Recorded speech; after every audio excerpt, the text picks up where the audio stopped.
Hello everyone.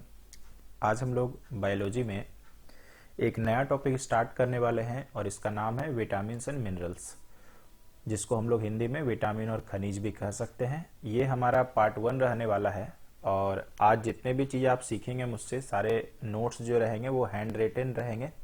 मेरा पूरा प्रयास रहेगा समय ज़्यादा बर्बाद ना हो। मुझे भी पता है लिखने में समय लगता है, लेकिन मैंने सोचा कि कुछ चीज़ मुझे ऐसा बताना है जो डिटेल में भी हो और हम लिख के बता सके।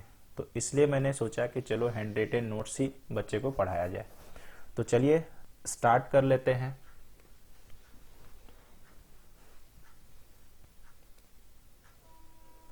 तो सबसे पहले हम लोग पढ़ने वाले हैं क्या है, विटामिन। और जब विटामिन खत्म हो जाएगा तो हमारा खनिज पढ़ाई होगा। ध्यान से देखिएगा, हम लोग काफ़ी डीप नॉलेज लेने वाले हैं, आपको हर चीज़ समझ में भी आएगा और एग्ज़ाम पे इसी सवाल आने वाले हैं। अगर विटामिन की बात चलती है तो सबसे पहले हम लोग यहाँ पे सोच सकते हैं कि विटामिन जो होता है बनता किससे है। हमारे मन में सबसे पहला विचार ये जाना ही चाहिए। तो सबसे पहले अगर आप देखते हो तो विटामिन में कार्बन होता है, हाइड्रोजन होता है और ऑक्सीजन होता है। तो यानी विटामिन जो होता है कार्बन, हाइड्रोजन और ऑक्सीजन एलिमेंट से बना होता है। अब आप मुझसे पूछ सकते हैं सर क्या इसका रेशियो भी होता है? जी हाँ, जितने सारे विटामिन पाए जाते हैं, है ना, अभी तक कुल कितने विटामिन हैं? तो टोटल हमारे पास 13 विटामिन हैं। जितने सारे विटामिन पाए जाते हैं उसके according carbon, hydrogen, oxygen ratio में डिवाइड होता है। तो सबसे पहला पॉइंट आपको समझ में आ गया कि ये कार्बन, हाइड्रोजन, ऑक्सीजन का बना होता है। विटामिन को क्या कह सकते हैं? तो विटामिन को हम लोग कह सकते हैं पोषक तत्व, क्योंकि ये हमारा पोषण करता है। ठीक है, इसको आप माइक्रो न्यूट्रिएंट्स भी कह सकते हो इंग्लिश में। ठीक है, इंग्लिश बायोलॉजी में थोड़ा बहुत जरूर सीखिए क्योंकि ये काफी काम आएगा आपका। यहां तक बच्चे को क्लियर हो गया? ठीक है, पोषक तत्व सर कहने का कारण क्या है? क्योंकि ये शरीर का पोषण करता है, यानी शरीर के लिए बहुत जरूरी है बहुत तरीकों से। वो धीरे धीरे आप देखिएगा। अच्छा, मन में बात उठता है कि सर विटामिन शरीर में क्या करता है? देखिए, मेरा सोचना ऐसा है एज ए टीचर कि क्यों ना हम लोग विटामिन पढ़ते जाएं, अपने आप पता लग जाएगा कि विटामिन जरूरी क्यों है। ऐसे तो बहुत सारे बच्चे जानते होंगे कि रोगों से लड़ने के लिए विटामिन जरूरी है, किसी रोग से बचने के लिए विटामिन जरूरी है, शरीर के मांसपेशियों को मजबूत बनाने के लिए विटामिन जरूरी है, एटसेट्रा। तंत्रिका तंत्र को मजबूत बनाने के लिए विटामिन जरूरी है कि नहीं? तो ये सब लोग जानते हैं। तो हम यहाँ पे क्या करते हैं, डायरेक्टली आपको विटामिन से स्टार्ट करते हैं। जो विटामिन पढ़िएगा वहां पर आपको पता चल जाएगा कि इसका कमी से क्या रोग होगा, इसको लेने से क्या फायदा होगा, तो वही उसका यूजेज हो जाएगा या कार्य हो जाएगा। ठीक है, अब बात आती है कि विटामिन कितने तरह के होते हैं। तो विटामिन भाइयों 2 तरह के होते हैं। कितने तरह के होते हैं? 2 तरह के। सबसे पहले अगर हम लोग चलते हैं तो एक विटामिन का नाम है जल में घुलनशील, इंग्लिश में कहा जाए तो वाटर सोल्यूबल, जल में घुलनशील। और दूसरे विटामिन का नाम अगर हम लोग कहते हैं, एग्जाम में अक्सर देखा गया है, वसा में घुलनशील, वसा में घुलनशील। अगर हम लोग पूछ लेते हैं कि जल में घुलनशील विटामिन का नाम क्या है भाई, तो बी और सी जरूर याद करिएगा, एग्जाम पे हमेशा ही आता है। अच्छा सर, वसा में घुलनशील विटामिन का नाम क्या है? तो ए डी ई के, ए डी ई के। यानी 8 विटामिन आपको मैंने याद करवाया। ठीक है, जिसमें से चार विटामिन जो हैं वो वसा में घुलनशील है और जो बाकी विटामिन जो हैं वो जो है ना जल में घुलनशील है। तो 13 में से आपको मेन रूप से जो जो पढ़ना है ना वही आपको यहाँ पर हम दिखवा रहे हैं। अब अगर हम लोग यहाँ पे चर्चा करते हैं थोड़ा सा, तो ध्यान रखिएगा कि इसमें से कौन सा शरीर में आपको हानि नहीं करेगा अगर जरूरत से ज्यादा हो जाए। तो सबसे पहले आप ऐसा समझो कि पानी में घुलनशील विटामिन है ना। इसका मतलब ये हो गया भाई कि हम लोग शरीर में रोज जो चीज खाते हैं, ठीक है, उससे क्या होता है, सपोज करिए हम लोगों ने कपड़ा लिया और कपड़ा को निचोड़ते हैं तो पानी निकलता है अगर वो भींगा हुआ है तो। एकदम सेम इसी तरह से हम लोग यहाँ पे कह सकते हैं कि हम लोग जो चीज खाते हैं और उसमें से जो पानी का मात्रा होता है या पानी जो बनता है वो शरीर में पेशाब के जरिए या यूरिन के जरिए बाहर निकल जाता है, पेशाब के जरिए बाहर निकल जाता है, ठीक है ना। ये हमारा हो गया सबसे पहले जल में घुलनशील बेसिकली क्या कहलाता है। अब रह गया कि अगर पेशाब के जरिए चीज बाहर निकल जाएगा तो वो कभी हानि आपको नहीं कर सकता। जैसे मान लीजिए आप सभी को पता है कि ये विटामिन सी जो होता है ये खट्टे पदार्थों में पाया जाता है, खास करके नींबू, मौसमी, संतरा, ये सब हम लोग कह सकते हैं, ठीक है। अब आपको अगर हम लोग कहते हैं कि आप बहुत एक दिन में सपोज करिए 100 संतरे खा लिए, ठीक है। आप सबको पता है कि जैसे खाना होता है, बहुत ज्यादा खा लेने से भी दिक्कत है, बहुत कम खा लेने से भी दिक्कत है ना। तो इसका मतलब ये हो गया कि सर क्या हम लोग बहुत सारा विटामिन सी अगर हम लोग ले लेते हैं तो क्या शरीर में हानि करेगा क्या, ठीक है। ये हमारा मेन रूप से सवाल है। तो यहाँ पे ध्यान से सुनिएगा, चूंकि इसमें विटामिन सी है, अगर मान लो जरूरत से ज्यादा भी लेते हो तो ये क्या हो जाएगा, पानी में मिक्स होगा और यूरिन के जरिए बाहर निकल जाएगा और इससे आपके शरीर को कभी कोई हानि हो भी नहीं सकता। इसका मतलब ये हो गया, ये जरूरत से ज्यादा लेने पर उतना ज्यादा टेंशन हमें नहीं है, ठीक है। वही बात आती है वसा में घुलनशील। वसा को क्या कहते हैं भाई, फैट कहते हैं, आम भाषा में क्या कहते हैं, चर्बी कहा जाता है। और आपको पता है चर्बी दो तरह के दिखते हैं इंसानों में, एक तो दिखते हैं बाहर में और एक दिखते हैं अंदर में।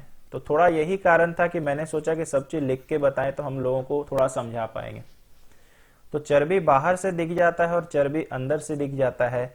आप मुझसे पूछ सकते हो सर बाहर और अंदर मतलब कैसा, तो सिंपल सी बात है कि जब कोई व्यक्ति मोटा होता है तो सोचो हम लोग उसको चिढ़ाते हुए हैं कि तेरा चर्बी बढ़ गया है, यानी बाहर से वो चर्बी नजर आता है।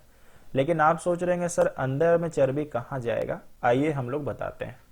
सबसे पहले यहाँ पे आते हैं, फिर हम लोग अंदर बाहर की चर्चा करेंगे। मैंने ये कहा ADE अगर जरूरत से ज्यादा लिए, तो अगर जरूरत से ज्यादा लिए तो ये किस में कन्वर्ट हो जाएगा, वसा में, यानी चर्बी बन जाएगा। और ये चर्बी जाके कहाँ जमा होने लगेगा दोस्तों, लीवर में। और आपको पता है लीवर ही पचाने का काम करता है, डाइजेशन का काम करता है। ये सबसे महत्वपूर्ण है हमारे शरीर के लिए और ये हमारे शरीर में एक ही होता है और दाएं हिस्से में होता है, ठीक है। तो मान लीजिए शरीर में अगर हमारा जो लीवर हो गया, सपोज ये हमारा लीवर है और इसमें चर्बी जमा होने लगे, ठीक है, तो ये आप बोल सकते हो कि सर ये शरीर के अंदर कहाँ पे जमा हो रहा। सवाल ये उठता है कि क्या सर केवल लीवर में ही चर्बी जमा होता है या वसा जमा होता है, जो भी शब्द आपको पसंद आए वो ले लीजिएगा, ठीक है। तो हम जवाब देंगे बिल्कुल नहीं भाई। अगर आप विटामिन डी, एक एग्जांपल देते हैं, अगर आपके शरीर में विटामिन डी जरूरत से ज्यादा हो जाए तो आप मुझे बताइए, यूरिन में तो ये नहीं निकल सकता है क्योंकि ये पानी में घुलता नहीं है। तो होगा क्या, शरीर में जितने गांठे हैं, माफ कीजिएगा जितने ज्वाइंट्स हैं, वहां पर गांठे बनने लगेंगे, वहां पे क्या हो जाएगा, ये जमा होने लगेगा जाके, और जमा होने लगेगा तो आपको दर्द शुरू कर देगा। हमने आज तक ये तो सुना है कि विटामिन डी की कमी के कारण या कैल्शियम की कमी के कारण शरीर में दर्द होता है, लेकिन आज जान के आपको आश्चर्य होगा कि अगर ये जरूरत से ज्यादा हो जाए तो गांठें बन जाती है, जॉइंट्स में जमा होने लगता है, इसके कारण भी दर्द होता है। तो आप समझ सकते हो कि ये अंदर में जमा होना मतलब कहाँ की बात कर रहे हैं। अच्छा, आप मुझसे पूछ सकते हैं सर ये लीवर में अगर चर्बी जमा हो जाए तो क्या होता है, क्या समस्या होगा। तो सबसे पहले अगर बहुत नॉर्मल होता है तो आपको गैस लगेगा। अगर धीरे धीरे यही विकराल रूप लेने लगा, मतलब थोड़ा सा कंडीशन अगर वर्स हो जाता है, तो आपको क्या हो जाएगा, अपच की समस्या हो जाएगी। आप खाना खाएंगे पचेगा नहीं, ठीक है। आपको उल्टियां हो सकती है, ठीक है, मतलब आपको कभी अच्छा लगेगा ही नहीं, हमेशा गैस लगेगा। आप गैस का टैबलेट खाएंगे, कुछ दिनों तक राहत रहेगा, लेकिन धीरे धीरे वो भी काम करना बंद कर देगा। तो गैस हो सकता है, अपच हो सकता है, उल्टी हो सकता है। अच्छा, इस बीमारी को कहते क्या है सर, इस बीमारी को कहते हैं फैटी लीवर, ठीक है, फैटी लीवर। इसका मतलब फैट का मतलब तो आप समझ ही गए, जब लीवर में चर्बी जमा हो जाए तो उस बीमारी को कहते हैं फैटी लीवर। अच्छा, फैटी लीवर से और क्या आपने को याद रखना है, ये 3 ग्रेड में होता है। कई बार जब रिपोर्ट देखेंगे तो आपका ग्रेड 1, ग्रेड 2, ग्रेड 3 लिख के देता है। इसको आप ऐसे आसान भाषा में समझिए, ये नॉर्मल हो गया, उतना ज्यादा टेंशन वाली बात नहीं, ये मॉडरेट हो गया और ये सीवियर हो गया। तो याद रखिएगा, अक्सर जो व्यक्ति को अगर आप चेक करवाइएगा तो आपको 190% में पाया जाता है। और यहाँ लोगों को ज्यादा दिक्कत का सामना नहीं करना पड़ता है, लेकिन जब ये ग्रेड 2 में जाता है तो ये सब दिक्कतें उभर के आती है। और जब ये दिक्कतें होगी, आप अल्ट्रासाउंड कराएंगे तभी आपको पता चलेगा कि ये प्रॉब्लम आपको है। जब आप तीसरे नंबर के ग्रेड में चले जाएंगे, जो सीवियर केस होता है, वहां पर यही सारा चीज आपको बहुत ज्यादा फील होने लगेगा। मतलब आप थोड़ा सा भी खा लेंगे तो आपको काफी खराब फील होगा, आपको उल्टियां हो सकती है इमीडिएट, या हो सकती है कि आपको डाइजेशन एकदम नहीं हो, खट्टे ढकारे हमेशा आते रहे, ये आपको फील होता है। तो इसका मतलब ये हो गया कि ये बहुत भयंकर बीमारी का रूप ले सकता है। कब? जब ग्रेड 3 पार कर जाए। और जब ग्रेड 3 पार कर जाए तो मालूम है क्या होता है हम लोगों को? Liver cirrhosis. Liver cirrhosis. अब आप पूछ सकते हैं कि सर ये लीवर सिरोसिस में होता क्या है, तो हम आपको एक एग्जांपल देते हैं। अगर 100% लीवर काम कर रहा तो 75% लीवर काम करना बंद कर देता है, 25% बचता है। या आप कह सकते हो कि 80% काम करना बंद कर देगा, 20% काम करेगा, या 60% काम करना बंद कर देगा, ये हम लोग कह सकते हैं। यहां पर अगर आप देखो तो यहां पर हमारा लीवर स्वस्थ है, लेकिन चूंकि चर्बी जमने के कारण ये सब दिक्कत हो रहा है। लेकिन इस वाले बीमारी में क्या हो जा रहा है कि इस वाले बीमारी में हमारा जो लीवर है उसकी जो कैपेसिटी है वो घट जाती है, उतने अच्छे ढंग से वो काम नहीं कर पाता है। तो आप बोलेंगे सर क्या इसका कोई इलाज है? बिल्कुल, इसके बाद लीवर सिरोसिस में डॉक्टर सर्जरी करते हैं, कोशिश करते हैं, लेकिन क्या स्टेज है उसमें भी स्टेज होते हैं, अकॉर्डिंग टू दैट इसका निदान संभव है। ठीक है, तो यहां तक चलिए सारा चीज हमने बता दिया है। ठीक है, और ध्यान से सब पॉइंट आप प्लीज लिखते चलिएगा, जो जो बता रहे हैं सब एक दूसरे से कनेक्टेड है। तो यहां तक अपने को समझ में आ गया है कि विटामिन बहुत ज्यादा भी नहीं होना चाहिए, यानी शरीर में पर्याप्त मात्रा में हमें चाहिए ही चाहिए, है ना। तो अगर आपको पूछता है कौन सा विटामिन लेंगे और शरीर में ज्यादा हो जाए तो दिक्कत नहीं होगा, जो पानी में घुलता है। उसी के विपरीत ज्यादा लेने से दिक्कत करेगा, जो वसा वाला है। तो इसका मतलब आप समझ चुके हो कौन हानिकारक है ज्यादा होने से और कौन कम हानिकारक है ज्यादा होने से। ठीक है, इसके बाद हम लोग चलते हैं भाई कि एक एक विटामिन को पकड़ते हैं, है ना, एक एक विटामिन को पकड़ते हैं और हम लोग शुरू करते हैं पढ़ना। आइए, सबसे पहले अगर हम लोग देखते हैं तो हम लोग क्या पढ़ने वाले हैं, तो हम लोग पढ़ने वाले हैं विटामिन ए। बहुत जरूरी है, ध्यान से प्लीज पढ़िएगा। Vitamin A. विटामिन ए से मन में एक भावना जगाइएगा, सर विटामिन ए का सूत्र क्या होता है? तो विटामिन ए का सूत्र होता है C20H30 और O। मैंने क्या कहा था कि विटामिन ए जो होता है ये 3 चीजों से मिलके बनता है, माफी चाहते हैं, विटामिन 3 चीजों से मिलके बनता है। उसमें कार्बन, हाइड्रोजन, ऑक्सीजन होता है। और कार्बन, हाइड्रोजन, ऑक्सीजन जो होता है वो एक रेशियो में होगा, हर विटामिन के लिए एक अलग रेशियो हो जाता है। ठीक है, इसका मतलब ये हो गया कि जब आप विटामिन डी पढ़ोगे तो उसमें फिर अलग, और इस तरह से एटसेट्रा हमारा अलग होते हुए जाएगा। अब एक सवाल यहाँ पे होता है कि विटामिन ए जो है इसका रासायनिक नाम क्या है? यहाँ पे चलने के पहले हम लोग क्या सोचते हैं कि विटामिन ए कितने प्रकार के होते हैं? तो विटामिन ए भाइयों 2 प्रकार के होते हैं। पहले विटामिन का नाम है रेटिनॉल। पहले विटामिन का नाम क्या है? रेटिनॉल। अगर आप इसको संधि विच्छेद करें तो रेटिना प्लस ऑल, तो शब्द में ही आ गया रेटिना। ठीक है, तो इसका मतलब ये हो गया, ये विटामिन जो है ना ये आंखों के लिए जरूरी है, आंखों के लिए, और स्पेशली आंखों के लिए कहां पे? रेटिना के लिए जरूरी है। ये आंखों के लिए जरूरी है, आप ऐसा कह सकते हैं। आशा करते हैं समझ में आया। अब बात उठती है कि हमेशा आप बायोलॉजी कभी भी किसी टीचर से पढ़ो तो टीचर और स्टूडेंट दोनों का मालूम एक काम होना चाहिए कि कुछ जानकारी स्वास्थ्य रिलेटेड ऐसा भी बताएं जो आपको लाइफ के लिए जरूरी है। मार्क्स तो आएंगे ही आएंगे, आपको लाइफ के लिए भी जरूरी होना चाहिए। तो यहाँ एक सवाल उठता है सर कि रेटिनॉल अगर आंखों के लिए जरूरी है यानी विटामिन ए जरूरी होगा, और विटामिन ए में जो रेटिनॉल वाला भाग है वो कहाँ से मिलेगा? तो ये पशु उत्पादों से मिलेगा। पशु उत्पादों से मिलेगा। आप बोल सकते हो पशुओं से मिलेगा। अब रह गया पशुओं से, हम बोल सकते हैं चिकन से या मटन से या एटसेट्रा बाकी से, तो यहां पर हम लोग कह सकते हैं रेटिनॉल से।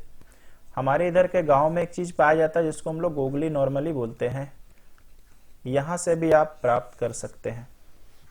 ठीक है, इसके बाद हम लोग चले जाते हैं कि सर विटामिन ए का दूसरा प्रकार क्या है, तो इसको हम लोग कहते हैं भाई बीटा कैरोटीन। इसको हम लोग कहते हैं बीटा कैरोटीन।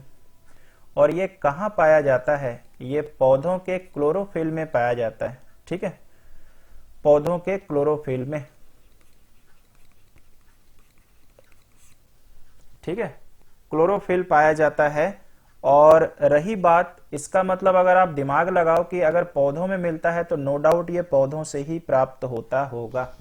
तो ये हमारा हो गया बीटा कैरोटीन, जो शरीर के मांसपेशियों के लिए भी जरूरी होता है। तो यहां तक आपको समझ में आ गया कि भाई बीटा कैरोटीन क्या होता है, उसके बाद हमारा रेटिनॉल क्या होता है। थोड़ा सा और आप समझिएगा ध्यान से, है ना, थोड़ा सा और आप समझिएगा ध्यान से। सर आपने बता दिया पशु उत्पाद, क्या कुछ स्पेसिफिक ऐसा है जो एग्जाम पे आ सकता है? तो हम आपको बताते हैं। आपने एक मछली का नाम सुना होगा, कॉड मछली, अगर नहीं तो पक्का सुन लीजिए। कॉड मछली के यकृत से जो तेल निकलता है एक्चुअली वो चर्बी जैसा ही होता है, याद रखिएगा, वहां से हमें रेटिनॉल प्राप्त होता है। और आप देख सकते हो ये पशु का तो उत्पाद है ना, मछली उसके अंदर आता है। ठीक है, अंडा वाला जो पोर्शन होता है उससे भी हमें रेटिनॉल प्राप्त होता है। ठीक है, और अगर हम लोग वापस से कहें तो दूध के जो उत्पाद होते हैं उससे भी हमें रेटिनॉल प्राप्त होता है। ऐसा क्यों सर? क्योंकि दूध जो होता है पशुओं से ही तो हमें मिलता है। आशा करते हैं दोस्तों समझ में आ गया होगा। बीटा कैरोटीन आप समझ चुके हो कि हमें पौधों से ही मिलेगा, जितने भी हरे पत्तेदार सब्जियां हैं वहां से मिलेगा, प्लस आप एक्स्ट्रा लिख सकते हो फलों से भी बीटा कैरोटीन मिलता है। ठीक है, अब रह गया कि विटामिन ए जरूरी क्यों है, वो तो मैंने आपको बताया। एक तो हो गया कि भाई आंखों की देखभाल करने के लिए, दूसरा आपको अगर कोई पूछे तो ऐसा बोलना शरीर के ग्रोथ के लिए। शरीर के ग्रोथ हम इसको हिंदी में ही लिखते हैं, यानी सपोज करिए शरीर का विकास आप बोल सकते हो कि शरीर उम्र के अनुसार जैसा बढ़ना चाहिए वो अगर बढ़े सही रूप से तो विटामिन ए अपने को चाहिए। दूसरा अगर हम आपको बोले ना, ठीक है, तो हम थोड़ा इंग्लिश में लिख रहे हैं, हेल्दी स्किन के लिए चाहिए। यानी एक अच्छा आपका स्किन होना चाहिए, जैसा होना चाहिए। अब ऐसा नहीं कि जरूरत से ज्यादा अच्छा हो जाएगा, ऐसा बिल्कुल नहीं हो सकता है। जैसा नॉर्मली होना चाहिए उसके लिए विटामिन ए बिल्कुल से जरूरी है। ठीक है, उसके बाद कम रोशनी में दिखना। कम रोशनी में दिखना, इसके लिए विटामिन बहुत जरूरी है। और इसमें हम स्टार मार्क इसलिए लगाएंगे क्योंकि यहां से एक रोग भी आप पढ़िएगा। तो इसका मतलब ये हो गया, हम लोग देखिएगा जब शाम होता है थोड़ा सा रोशनी होता है, थोड़ा अंधकार होता है, तब भी हम लोग देख पाते हैं क्योंकि हमारा आंख स्वस्थ होता है। ठीक है, तो यहां तक आप समझ चुके हो विटामिन ए क्यों जरूरी है, विटामिन ए का सूत्र क्या है, कितने तरह के होते हैं, कहां से मिलते हैं। अब आ जाते हैं इसका मेन और एक थीम कि भाई इसकी कमी से कौन सा रोग होता है। तो हमारे सभी बच्चों के पास लगभग स्टॉक है। स्टॉक हम बार बार इसलिए बोलते हैं कि हमारे बच्चे के पास थोड़ा बहुत होता है। सबसे पहले हमारा एक रोग का नाम है रतौंधी। रतौंधी को हम लोग सर इंग्लिश में क्या बोलते हैं? Night blindness. मैंने बोला ना कुछ शब्द याद रखिएगा, बायोलॉजी में जरूरी है। Night blindness, sorry, night blindness. Night blindness क्या होता है सर? ऑब्वियसली जैसे ही अंधकार होगा, जैसे ही शाम होगा, व्यक्ति को दिखना बंद हो जाएगा। सोचिए कितना खतरनाक बीमारी है। दिन भर देख पा रहे हैं, रात हो गया तो ऑब्वियसली नहीं देख पा रहे, है कि नहीं? तो बड़ा यार दिक्कत है, भगवान न करे किसी को हो। ठीक है, चलिए इसके बाद अगर हम लोग आगे चले जाते हैं तो इन्फेक्शन का डर। ध्यान रखिए क्या पढ़ रहे हैं, विटामिन ए की कमी के कारण क्या हो सकता है शरीर में? इन्फेक्शन का डर हो सकता है। ठीक है, यानी आप इन्फेक्टेड हो सकते हैं तुरंत। ठीक है, अच्छा और क्या सर? मुझे बताइए, विटामिन ए अगर शरीर के ग्रोथ में सहायक है तो अगर वो कमी हो जाएगा तो शरीर का डेवलपमेंट नहीं हो पाएगा, यानी शरीर का ग्रोथ रुक जाएगा। उम्मीद करते हैं ग्रोथ मतलब विकास होता है, समझ में आ गया। ठीक है, शरीर का ग्रोथ रुक जाएगा। अच्छा, और एक बात, खास बात याद रखिएगा कि बीटा कैरोटीन, थोड़ा हम हिंदी इंग्लिश मिला के लिख रहे हैं, थोड़ा संभाल लीजिएगा।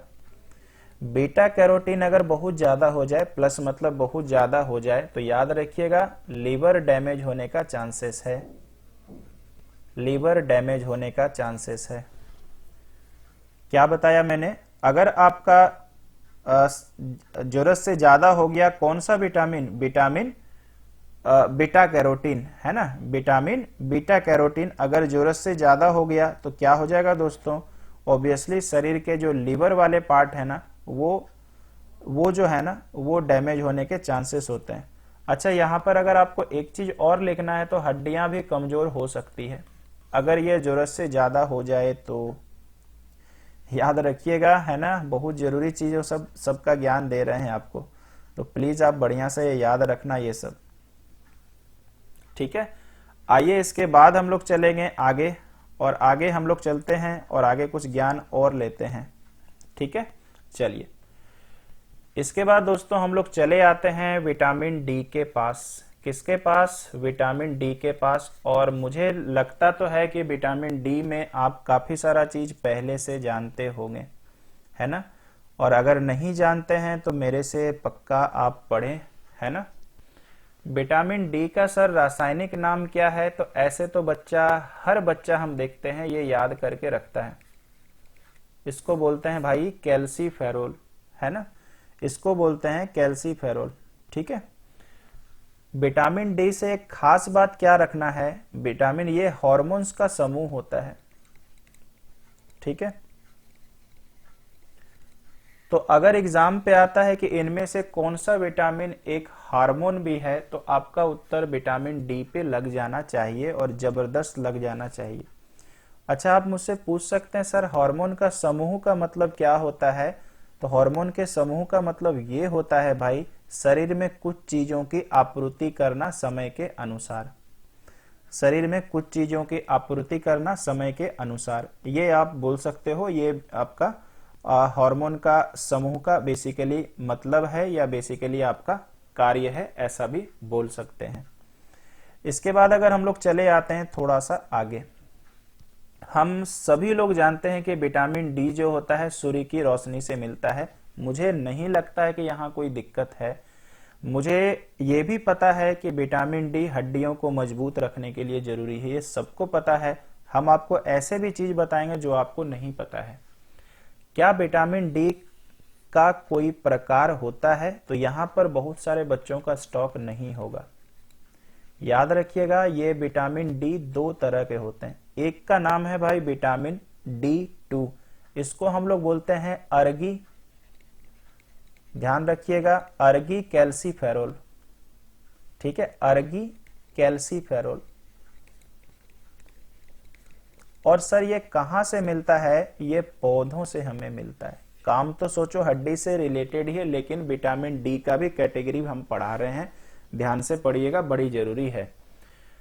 इंग्लिश में भी हम लिख देते हैं। ठीक है, इसको हम लोग बोलते हैं अर्गो या अर्गी, यहाँ पे अर्गो कर देते हैं। ठीक है, अर्गो कैल्सीफेरोल, ये हमें पौधों से मिलता है, याद रखिएगा। ठीक है, और अगले विटामिन डी का प्रकार है विटामिन D3। इसको हम लोग क्या बोलते हैं भाई? इसको हम लोग बोलते हैं, थोड़ा इंग्लिश में ही लिखते हैं, अच्छा लगेगा, कोले कैल्सीफेरोल। कोले कैल्सीफेरोल। ठीक है, अब आप समझ गए हैं कि विटामिन डी को कैल्सीफेरोल क्यों बोला जाता है। ये दो प्रकार के होते हैं, एक तो मेरे भाई अर्गो और एक हमारे कोले। तो आप ऐसे भी याद रख सकते हैं अर्गो और कोले। चूंकि दोनों में कैल्सीफेरोल कॉमन है तो विटामिन डी में कॉमन वाला नाम दे दिया गया है कैल्सीफेरोल। तो अर्गो और कोले हो गया।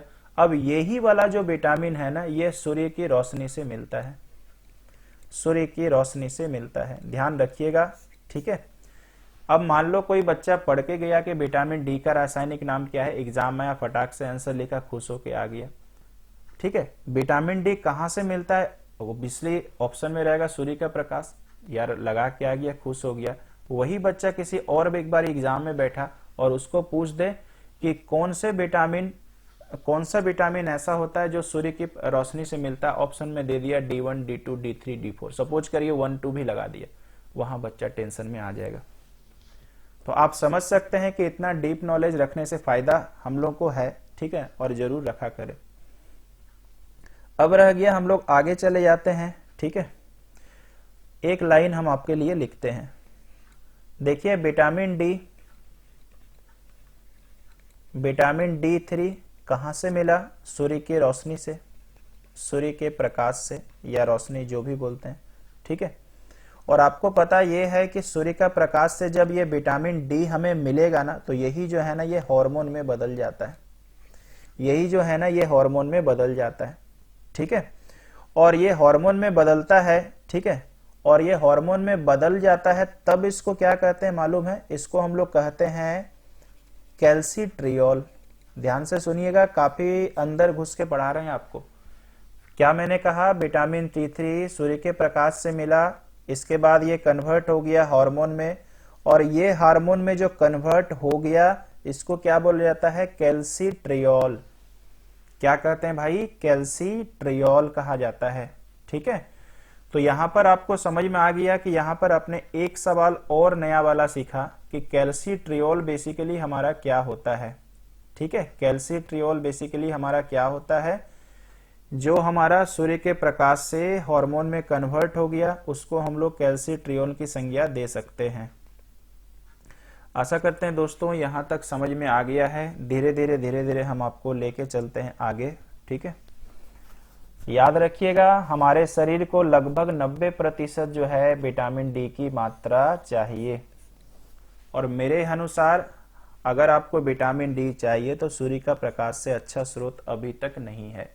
आप कितना भी विटामिन डी का टैबलेट खा लें, जो आता है D2 करके, D3 करके, जो सप्ताह में एक बार खाया जाता है, उसके इक्विवेलेंट अगर आप 15 मिनट भी धूप में रोज बैठते हैं तो एक सप्ताह में वो पूरा हो जाएगा। उम्मीद करते हैं भाई समझ में आया। अच्छा, तो हम लोग कहाँ थे, कैल्सीट्रियोल पे। ठीक है, थोड़ा सा अगर हम लोग आगे बढ़ जाते हैं और आगे में थोड़ा देखते हैं, ये सब आप नोट कर लीजिएगा। यहां पर अगर हम लोग चलते हैं तो थोड़ा हम लोग आगे बढ़ते हैं, और आगे में हम लोग क्या पढ़ेंगे भाई, मैंने आपको एक चीज बताया, कैल्सीट्रियोल। कैल्सीट्रियोल, ठीक है, याद रखिएगा कैल्सीट्रियोल में बदलने के पहले एक नाम से इसे और जानते हैं, और मालूम है ये क्या होता है, इसको बोलते हैं कैल्सीडियोल।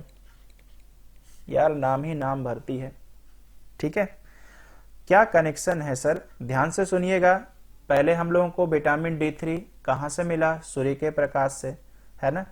सूर्य का प्रकाश मेरे अंदर गया, फिर मालूम है हमारा एक अंग है लीवर, शरीर का सबसे बड़ा अंग। ठीक है, सॉरी ग्रंथि, अंग नहीं बोलेंगे, अंग में त्वचा होता है, और एक होता है हमारा भाई किडनी।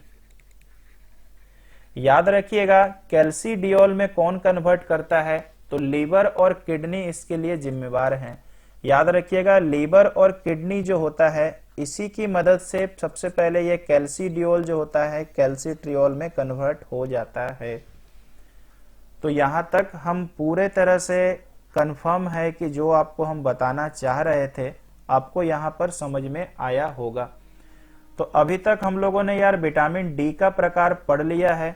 अच्छा, क्या सर विटामिन डी हड्डी को छोड़ के बाकी चीज के लिए भी जरूरी है क्या? अरे बिल्कुल भाई, पहले हम लिखते हैं मांसपेशी के लिए जरूरी है, हार्ट के लिए बहुत जरूरी है, हमारे लंग्स के लिए बहुत जरूरी है, और हमारे ब्रेन के लिए बहुत जरूरी है।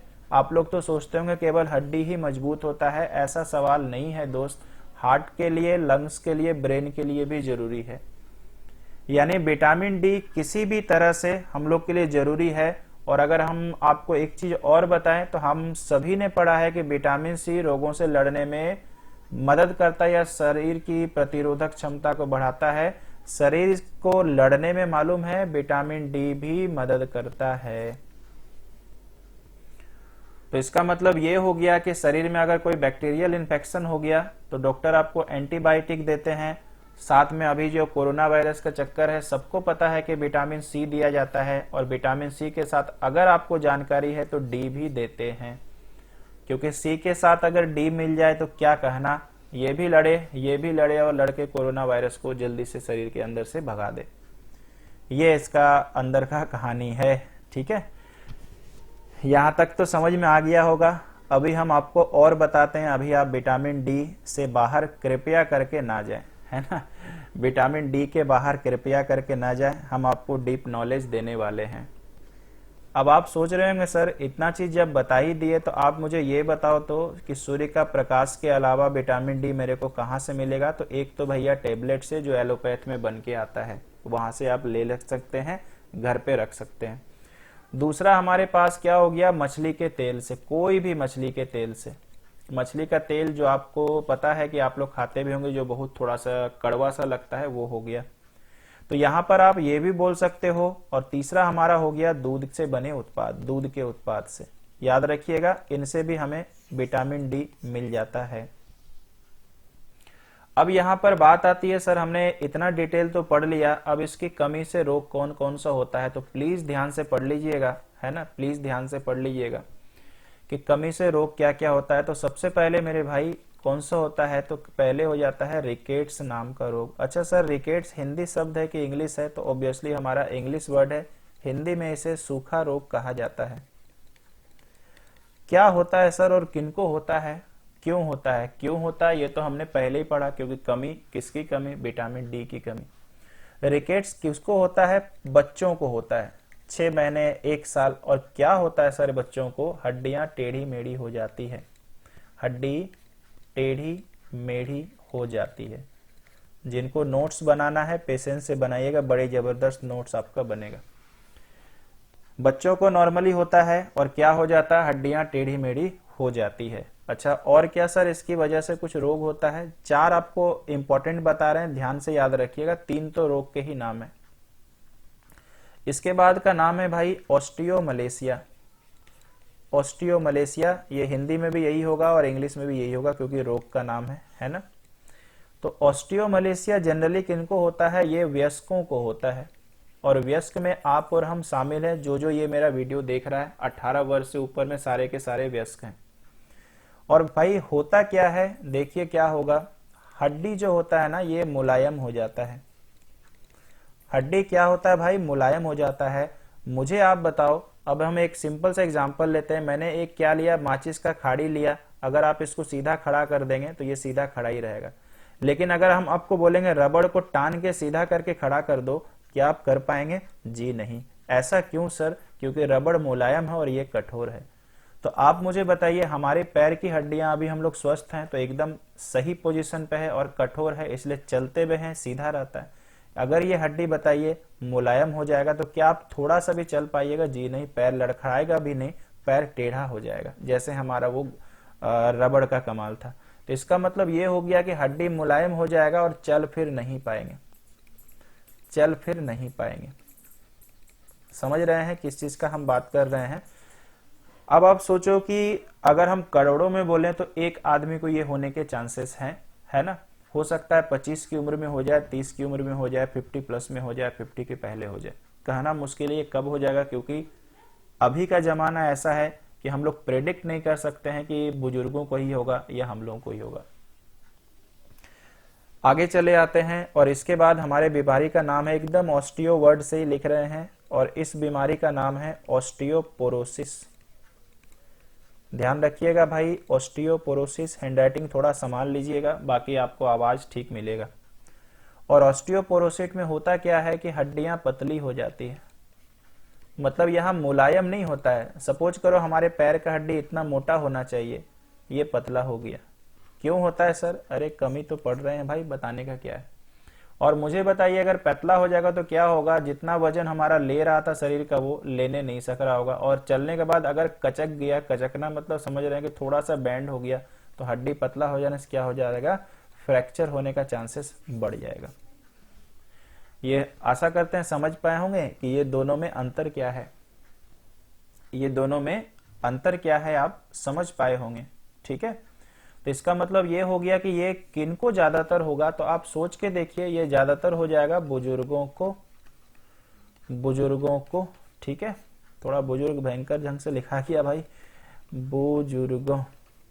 ठीक है, तो बुजुर्गों को जनरली होता है, यानी अगर हम कहें तो 50 साल से ऊपर, 60 साल से ऊपर ज्यादा होने का चांसेस है, और हड्डियां घिसती चली जाती है, जिसकी वजह से आप सोचो कि हमारी एज भी जितनी हो रही है, तो हमारे ठेहुने में एक डिस्क होता है, कई बार देखिएगा उसका जेल सूख जाता है, कई बार ये घिस जाता है और दर्द जीवन भर का हो जाता है। ठीक है, खैर चलिए, उम्मीद करते हैं समझ में आया होगा। अच्छा, एक चीज और याद रखिएगा, विटामिन डी की कमी कारण दंत क्षय होता है। हिंदी एकदम लिखते हैं भाई, इसको हम लोग इंग्लिश में कहते हैं डेंटल कैरीज। ठीक है, दंत क्षय मतलब दांत झड़ने लगते हैं। अब आप बोलेंगे सर ये क्या रीजन हुआ, दांत क्या हड्डी का थोड़ी बना होता है? तो मैं आपको बताता हूं भाई, विटामिन डी जो होता है ना मेरे भाई, विटामिन डी और कैल्शियम रिलेटेड है। Vitamin D calcium related. आप बोलेंगे सर रिलेशन क्या है, तो ध्यान से सुनिएगा, हम इसको लिखेंगे नहीं। विटामिन डी का काम होता है पूरे शरीर में कैल्शियम की मात्रा को नियंत्रित रखना, हड्डियों के अंदर और ब्लड में। तो इसका मतलब ये हो गया कि विटामिन डी जैसे ही कमेगा तो पक्का कैल्शियम भी कमेगा, क्योंकि विटामिन डी ही जिम्मेवार है कैल्शियम के लिए। और हमारी दांत जो होते हैं कैल्शियम के बने होते हैं, तो अगर मान लो यही कम होगा तो दांत झड़ेंगे नहीं। बताइए, समझ में आ रहा होगा, मजा आ रहा होगा भाई पढ़ने में। ठीक है, तो इसका मतलब ये हो गया कि आपको क्यों ये हमारा दंत क्षय हो जाएगा। अब आप समझ सकते हो कि सभी चीज को फिट रखना है शरीर में, सबको एकदम जबरदस्त बढ़िया से रखना है, तो हमेशा आप विटामिन डी को बैलेंस रखिए। और विटामिन डी अगर बैलेंस रहेगा तो भैया कोई तरह का दिक्कत हम लोगों को नहीं होगा, है ना, किसी भी तरह का दिक्कत हम लोग को नहीं होगा। आप बोलेंगे सर सबसे बढ़िया काम क्या है, मैंने जैसा कि बताया कि सबसे बढ़िया काम है सुबह सुबह धूप में कम से कम 15 मिनट आप बैठें। अभी के भागदौड़ की जिंदगी में ये काफी मुश्किल हो गया है लोगों का, और जिनके पास समय है उनके पास क्या कहा जाए, फुर्सत नहीं है करने का। अच्छा, बातों बातों मुझे एक याद आया भाई कि मैंने विटामिन डी जो है ना, उसमें फॉर्मूला तो बताया ही नहीं। तो भाई फॉर्मूला होता है C28H44 और O। ध्यान रखिएगा, ये अर्गो कैल्सीफेरोल का फॉर्मूला है। किसका फॉर्मूला है भाई? अर्गो कैल्सीफेरोल का फॉर्मूला है। और विटामिन डी पूछेगा तो आपका आंसर यही मिलेगा 100%। इसके बाद थोड़ा सा अगर आपको हम ज्ञानवर्धक बातें बताएं या एग्जाम में आने से रिलेटेड, ठीक है, तो कुछ कुछ चीज आप याद रख लीजिएगा। मैंने यहां तो बता ही दिया। हो सकता है कि आपको एग्जाम पे आ जाए कि विटामिन डी के टेस्ट का नाम क्या है। इसको कहा जाता है विटामिन डी OH टेस्ट। मतलब कैसे पता चले कि हमारे शरीर में विटामिन डी की भारी कमी है। किसी किसी के जानते हो होता क्या है, महिलाओं का या जेंट्स का, कई बार देखिएगा शरीर में भयंकर दर्द होता है, उनको पेन किलर ठोका जा रहा है लेकिन क्या हो रहा, ठीक नहीं हो रहा, बहुत सारी दवाई खिला के थक गए हैं, तो वहां पे डॉक्टर सजेस्ट करते हैं कि आप विटामिन डी OH टेस्ट करा के हैं। ठीक है, वहां पता चलता है कि इतना उनको विटामिन डी कम है तो शरीर दर्द होगा क्यों नहीं, तो वहां पर इंजेक्शन के रूप में उनको विटामिन डी परिपूर्ण मात्रा में दिया जाता है और उनका दर्द रिलीफ हो जाता है। अच्छा, इसको बोलते क्या है भाई? इसको बोलते हैं विटामिन डी हाइड्रोक्सी टेस्ट। क्या बोलते हैं भाई? Vitamin D hydroxy test. ठीक है, विटामिन डी हाइड्रोक्सी टेस्ट। और विटामिन डी OH जो है ना, एक तरह का हमारा केमिकल है, और इस केमिकल को शरीर में बनाता कौन है भाई? यकृत बनाता है। यकृत मतलब लीवर। ठीक है, अब ये विटामिन डी OH, या आप बोल सकते हो इसको और एक नाम से जानते हैं, विटामिन डी OH25। ठीक है ना, ये टेस्ट नेम होता है 25। तो याद रखिएगा, इसको कौन बदलता है, इसमें कौन बदलता है? यकृत बदलता। अच्छा, विटामिन डी OH होता कहां पे है? होता कहां पे है? हमारे ब्लड में, हमारे ब्लड में होता है। ठीक है, तो यहां तक आपको समझ में आ गया होगा विटामिन डी के कमी के कारण क्या होता है, ये मैंने सबको बता दिया है। ठीक है, कुछ ऐसी बातें जो आपको मदद कर सकती है कि आपके अंदर विटामिन डी की कमी है। अगर आपको सीखना है, ये सीखने के लिए है, आइए बताते हैं। सबसे पहले हो सकता है खास करके महिलाओं, लड़कियों को बाल झड़ने की समस्या। हम ये नहीं बोल रहे हैं कि बाल झड़ रहा तो विटामिन डी का कमी है, लेकिन उसका एक कारण ये भी हो सकता है। कई कारण बाल झड़ने का, एनीमिया भी है, इस तरह से काफी सारे हैं, लेकिन हम लोग अभी विटामिन डी पे कंसंट्रेटेड हैं। इसके बाद ये अगर दूसरा हम लिखते हैं तो विटामिन डी की कमी से पसीना बहुत आता है, पसीना बहुत आना। हम आपको एक बहुत अच्छा सा अनुभव बताते हैं जो मेरे साथ भी हुआ है कि पैर का तलवा जो रहेगा पूरा आपका ठंडा रहेगा। अगर ये आपको महसूस हो तो नो डाउट आपको विटामिन डी की कमी है। जैसे ये पूरा हो जाएगा ये चीज बंद हो जाएगा। किसी किसी का देखिएगा हथेली में काफी पसीना आता है, ऐसे वो कुछ हार्मोनल चेंजेस की वजह से भी हो सकता है।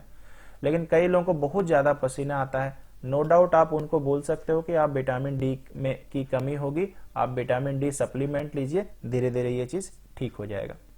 ठीक है, तो ये दो ऐसी बातें थी जो मुझे आपसे शेयर करना था। उम्मीद करते हैं आपको यहां तक समझ में आ गया होगा।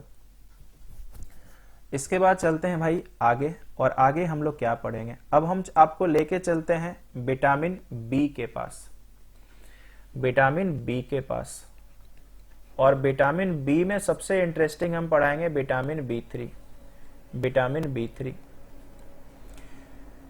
विटामिन बी थ्री का सर रासायनिक नाम क्या है? इसको रासायनिक नाम में बोलते हैं नियासिन। क्या बोलते हैं दोस्तों? विटामिन बी थ्री का रासायनिक नाम क्या है? नियासिन, है ना। अब अगर हम लोग आगे चले आते हैं तो थोड़ा सा आप ध्यान दीजिए कि विटामिन बी थ्री शरीर में क्यों चाहिए, शरीर में क्यों चाहिए। आइए बताते हैं क्यों चाहिए। सबसे पहले हम आपको लिखते हैं कि इसकी कमी से क्या दिक्कत होता है, और जो दिक्कत होता है वही इसलिए चाहिए, ऐसा बोल सकते हो। तो इसके कमी से शरीर में थकान होता है, थकान का अनुभव, हमेशा आप थके हारे से लगिएगा। दूसरा सबसे जबरदस्त दिक्कत है आज के जमाने का, ये विटामिन इसके लिए कम जिम्मेवार है, और बाकी जिनसे थोड़ा सा आकर्षण रहता है वो ज्यादा जिम्मेवार है। ठीक है, तो आजकल के तो जमाने में यही ज्यादा हो गया। और एक जिम्मेवार है भाई कि जॉब ना होना, ये एक डिप्रेशन का कारण बनता जा रहा है। इसके बाद अगर हम और कहें तो पैसों का अभाव होना, ये डिप्रेशन का कारण है। कुछ घरेलू कंडीशन, ये डिप्रेशन का कारण है।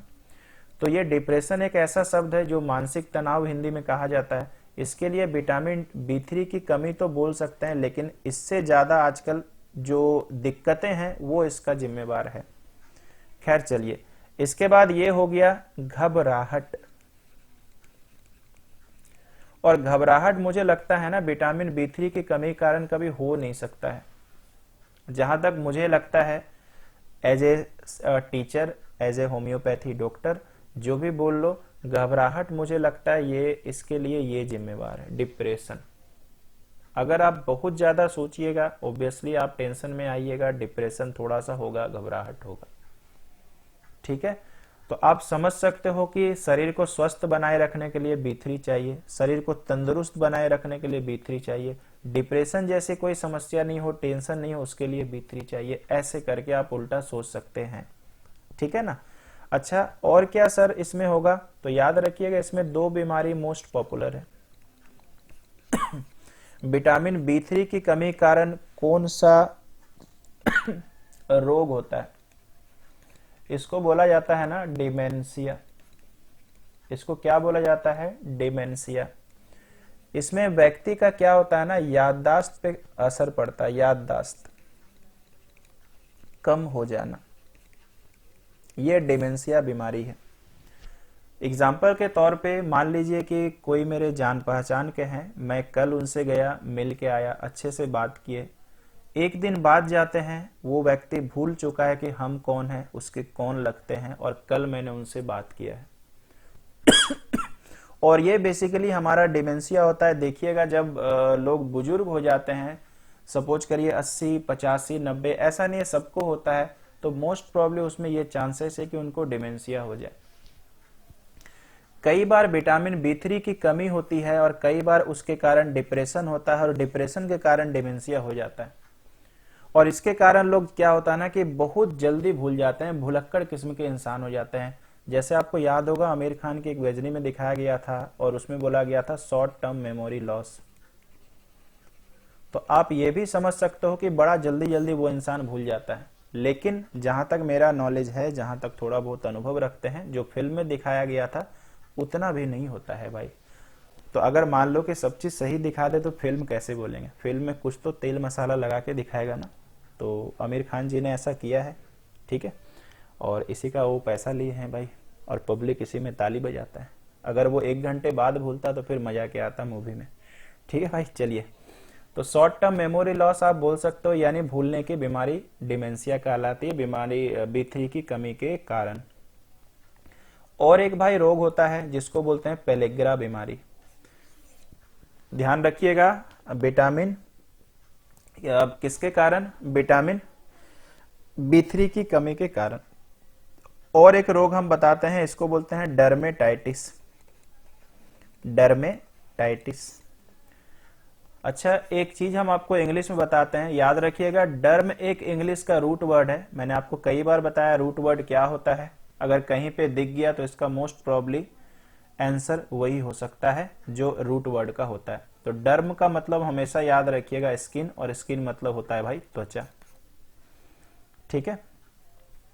अब रह गया कि याद रखिएगा डर्मेटाइटिस मतलब क्या हो गया? त्वचा से संबंधित रोग है। त्वचा में खुजली हो जाएगा, दाना निकल जाएगा, रैसेस हो जाएगा, आप बोल सकते हो कुछ इस तरह के रोग। तो इसका मतलब ये विटामिन बी3 की कमी के कारण होता है। फिर आपके दिमाग में चलेगा सर ये पेलेग्रा बीमारी क्या है? तो पेलेग्रा बहुत सारे लक्षणों का निचोड़ है। ध्यान रखिए, पेलेग्रा के अंदर ही डर्मेटाइटिस आता है। डर्मेटाइटिस के अंदर आप बोल सकते हो दाद हो जाना, रिंगबॉम हो जाना जिसको बोलते हैं, ये भी आप कर सकते हैं। इसके बाद आप पेलेग्रा के अंदर आप डिमेंशिया भी बोल सकते हैं, ठीक है ना। अच्छा, पेलेग्रा में सर और क्या दिक्कत होता है? त्वचा मोटा हो जाएगा। देख रहे हैं, त्वचा से ही तो रिलेटेड है, त्वचा मोटा। देखिए कई लड़के या कई लड़कियों का हाथ देखिएगा या आप उनका उंगली देखिएगा हाथ का, तो मोटा मोटा लगेगा ऊपर में, ठीक है, ऐसा बोल सकते हो। जीभ का लाल हो जाना, ये पेलेग्रा के अंदर होता है, जीभ का लाल होना, ठीक है। और मन जो होता है ना, अस्थिर होना, ये देखिएगा खासकर लेडीज का काफी समस्या है। लड़कियों का नहीं यार, लेडीज का, जब विवाहित हो जाती है तो मन अस्थिर होना मतलब उनका मन विचलित हमेशा होते रहेगा, इधर उधर, इसका टेंशन उसका टेंशन, ऐसे करके मन में लगा रहता है, ठीक है। तो ये बेसिकली उनके लिए होता है। और मैंने तो भाई घुमा फिरा के हम एक ही चीज बोलेंगे, है ना, घुमा फिरा के वही बोलेंगे कि बेसिकली जो बी3 के कमी कारण है, या एक्चुअली जो साइकोलॉजिकल प्रॉब्लम है ना, वो डिप्रेशन, यही चीज हमारा है। एक मैं सुन रहा था, एक टीचर ने आके कहा कि डिप्रेशन जैसी कोई बीमारी नहीं होती है, जब उनको हो जाएगा तब पता लगेगा कि डिप्रेशन जैसी बीमारी बड़ी खतरनाक होती है, ठीक है। यूट्यूब पे एक टीचर कह रही थी, लेडीज टीचर, कि ये कुछ नहीं है, ऐसा है वैसा है। तो हम किसी को डराना नहीं चाहते हैं, लेकिन सीधा संदेश देना चाहते हैं कि अगर रिसर्च करा लिया जाए, ठीक है ना, या पूरा देश में, तो पता चलेगा कि 20% आबादी तो इसी में है, और वो कहती है आके कि बीमारी नहीं होता है ये। खैर, अपने अपने तरह के लोग होते हैं भाई, क्लियर है ना। चलो, इसके बाद अगर हम लोग आगे चले आते हैं तो थोड़ा सा आप देख लेना आगे।